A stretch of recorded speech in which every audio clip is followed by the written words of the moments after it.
to solution because there is no point pé kéèyàn mú topic ìwà kó má sí solution.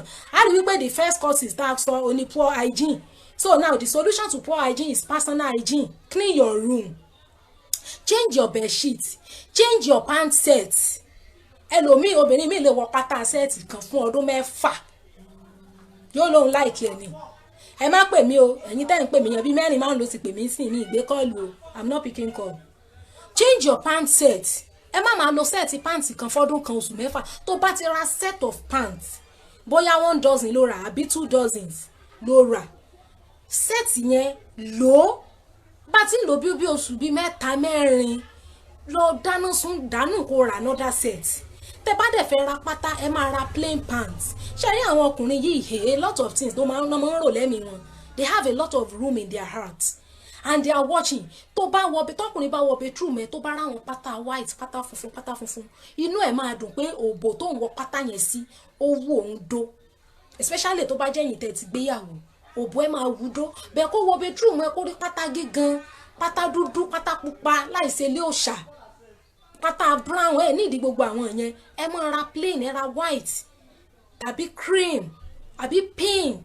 Ẹ máa ra àwọn pants fẹ́ pé even if tó bá wọ plain pants tó bá fẹ́ ní infection gan wàá tètè rí lára pants yẹn á tètè clear, wàá tètè rí pé it's like infection is coming. Ẹ máa like ẹ máa love o. Bẹ́ẹ̀ tó bá ti ní pátá tó bá ti jẹ́ pátá dúdú ló ń wọ̀ tó fi ní infection ò ní mọ̀ because dúdú máa ń hábọ̀ ọ̀dọ̀tí ni. Change your pant set.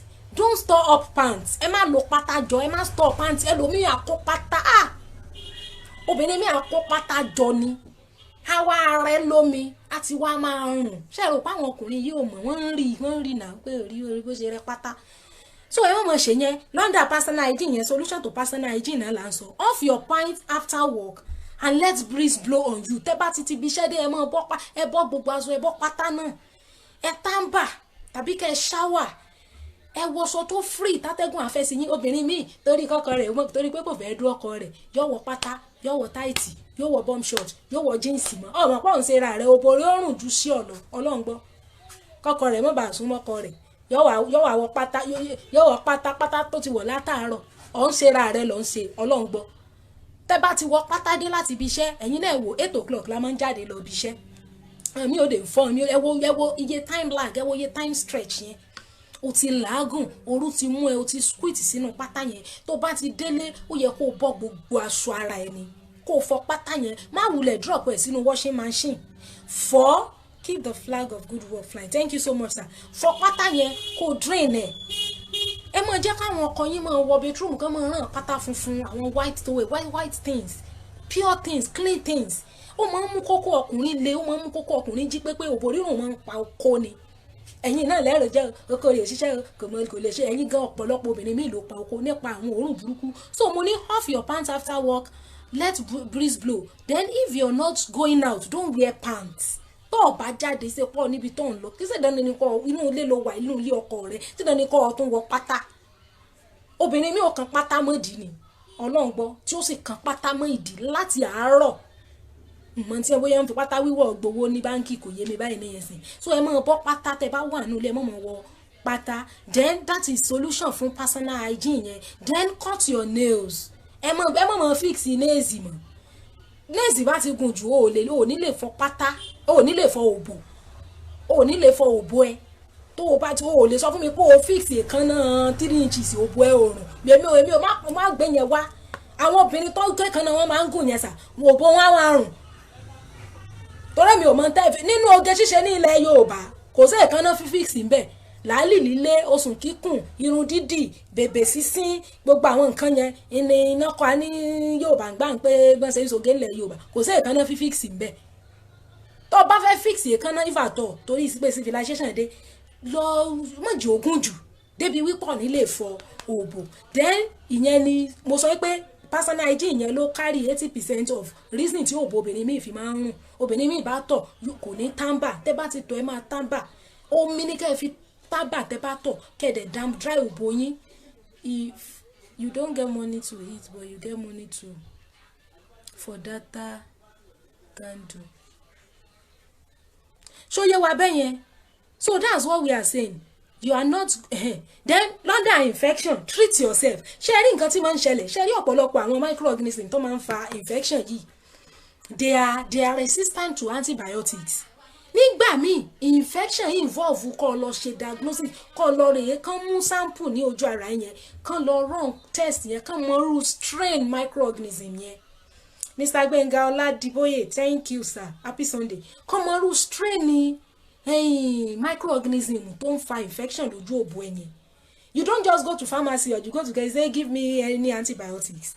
In ló ṣe dàbí pé lómi à treat infection tí ò ní lọ because oògùn ẹ̀tẹ̀lẹ̀ lómi fi ń wo làpálàpá. Tó bá ti rí pé infection ti wà, ó ti ń perceive bad odor, ó ti ń perceive bad smell, go to hospital, go and run a test, identify that microbes and use the correct prescription. Ṣóyé wa báyìí, ṣóyé wa. Then number 4 reason, any multiple sex partner man for body odor. So the solution is desist from immorality and be faithful to only one man. Ìwọ obìnrin tó bá mọ̀ pé o kílì ní o mọ́, o kì í dọ̀tí, o mọ́ ń tàǹbà bó ṣe ń rùn, bóyá ọkùnrin kankan ló ń súnmọ́. Ìwọ obìnrin tó bá ti wà, tó bá ti yọ onínàbì tó yọ onízìnà, òbú ẹ ó mọ̀ rùn, wọ́n tàn rẹ̀. Torí gbogbo sperm tó ń gbà kiri yẹn, wọ́n ní different smell, different odor, different quality, different viscosity, different ọkùnrin. 2 men cannot produce the same quality of sperm cell because oúnjẹ kankan náà kọ́ náà ń jẹ, ìgbé ayé kankan náà kọ́ náà ń gbé. So gbogbo àwọn chemical tó ń gbà kiri lọ́tún lósì yìí, it will give you vaginal odor, you understand. Then use holding àtúnṣe wípé cream àwọn tó ń bóra yẹn wọ́n máa rùn. So solution to that is use olden days cream. Àwọn àdí àgbọn ayé àtijọ́ orí nǹkan náà dáa jù, Ọlọ́run gbọ́. Ẹ máa lo àdí àgbọn, ẹ máa fàdí àgbọn para. Àwọn òróró ayé àtijọ́ ìmọ̀ máa ra dán. Gbogbo ọ̀pọ̀ méjì tẹ́ ń lò kiri dẹ́kan kówó jóná ni. So gbogbo ẹ̀yin tẹ́ bá ń bóra, if you are bleaching and it is giving you odor, desist from bleaching, stop bleaching. Black is beauty. So yà báyìí ní ìsìn. Adẹ̀ sọ wípé people who are dark, they are rich in melanin. So stop scraping up your melanin. Then use normal cream. You can even use Vaseline. Cause cream, you see, dark people are the richest because cause in to fine. And what pupa here, they need to maintain their skin.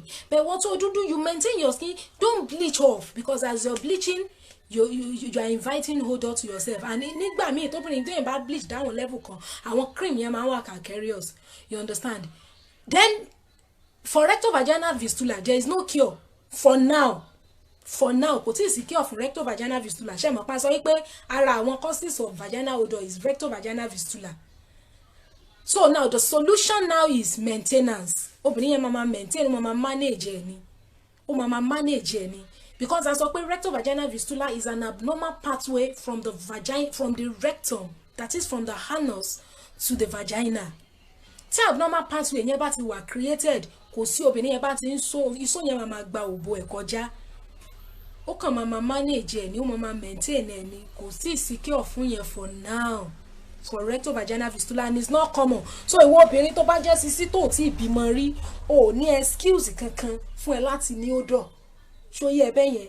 Then fistula tá à ń sọ yìí náà, fistula yẹn kì í ṣe gbogbo àwọn tó bá ti bímọ náà ní ìṣẹ̀lẹ̀ sí àárín wọn nìkan máa ń wà. Ṣé mọ̀ pé ńgbà míì tí bóyá àwọn hospital yẹn ò bá ṣe gbogbo agbègbè tó yẹ kán ṣiṣẹ́ dé lára tó ń ṣe, obìnrin míì kan lè mọ̀ pé ó ní fistula tó dẹ̀ máa fa odor fún. So irú obìnrin bẹ́ẹ̀ yẹn ó gbọ́dọ̀ máa tàǹbà almost every day. I was told that using of antiseptics is not good in what. Yes, Mr. Sami surprise. I've talked about it. Not even antiseptic, any soap. You don't use soap to wash vagina because the soap will kill the bacteria in your vagina. That soap will kill all the bacteria. You know, we said that vagina is a home of millions of bacteria that helps to maintain the pH and protect the vagina. So once you use soap to wash your vagina, that soap will kill those bacteria and expose you to infection. So you wash with ordinary water. So you wa bẹ́yẹn.